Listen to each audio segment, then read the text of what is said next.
Bonjour à tous. Bonsoir, ça dépend à l'heure à laquelle vous me recevez de chez vous là.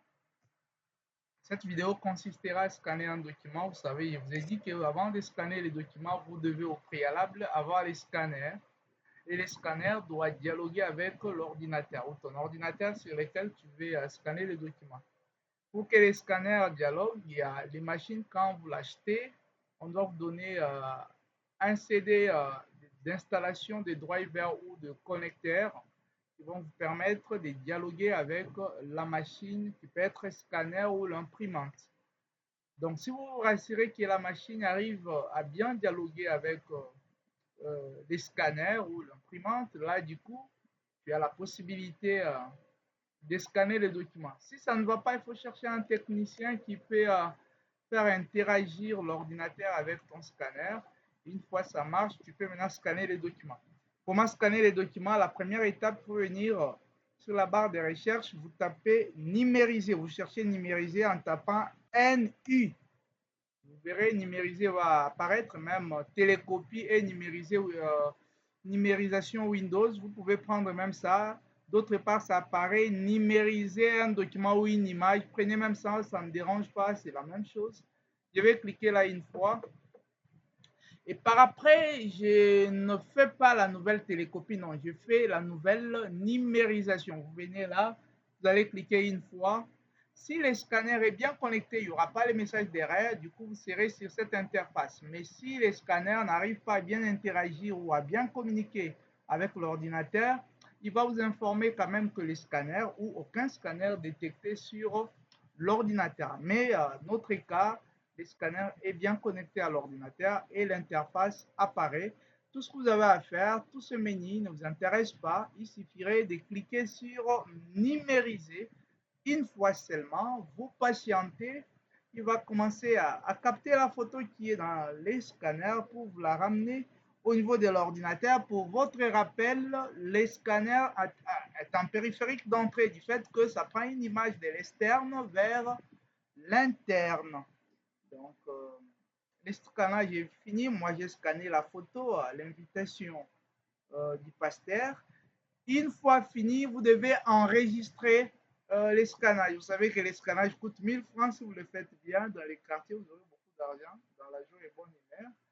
Ce que vous devez faire, venez sur enregistrer sous. Donc, vous devez enregistrer les scanages que vous avez fait afin de les retrouver mieux ultérieurement.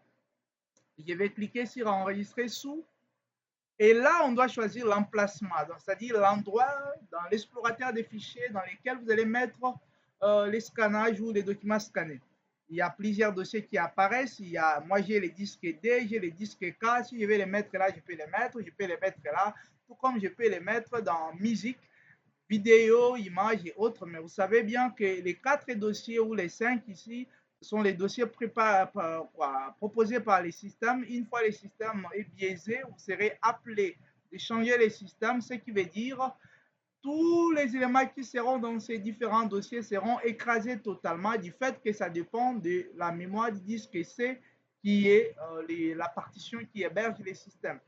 Pour toutes les pièces importantes, il faut les stocker dans les partitions secondaires. Chez moi, j'ai D, j'ai aussi K. Donc, je peux enregistrer ça dans K. Je vais cliquer K. Voilà, le disque K est enregistré. Et du coup, là, je dois définir les noms de ces fichiers ou les noms du document scanné. Je vais dire, par exemple, invitation, comme il s'agit d'une invitation. Invitation. Voilà. Et là, je vais enregistrer. Voilà, c'est enregistré. Là, je peux fermer. Je vais rechercher ça pour voir si la photo scannée est réellement dans la localité où j'ai défini.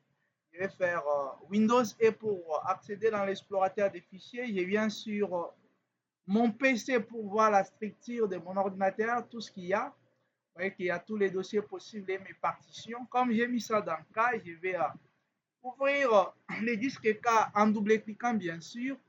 J'avais nommé ça invitation. Je peux sélectionner les premiers éléments.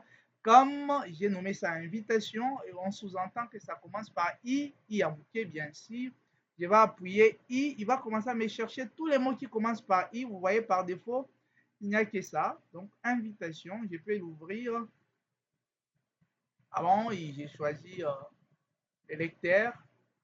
Ça marche. J'ai l'invitation qui a été scannée. Si vous avez besoin d'envoyer ça dans un flash, vous faites clic droit, envoyer vers. Les flashs vont apparaître. Pour le moment, ça n'a pas apparu parce qu'il n'y a pas un flash. Je vais brancher un flash, vous allez voir. Je branche un flash. Voilà. Et j'accède dans l'explorateur des fichiers. Je viens sur ce PC, j'ouvre disque K, invitation, ça est là, clic droit, oh non, je ferme, clic droit sur invitation, affichage, envoyer vers, voilà, les flashs apparaissent, c'est-à-dire que le scannage là est allé aussi dans le flash que je peux vérifier facilement. Invitation, voilà, ça est là. Donc, ça n'est fini. Tout le monde peut scanner les documents dans la joie et la bonne humeur.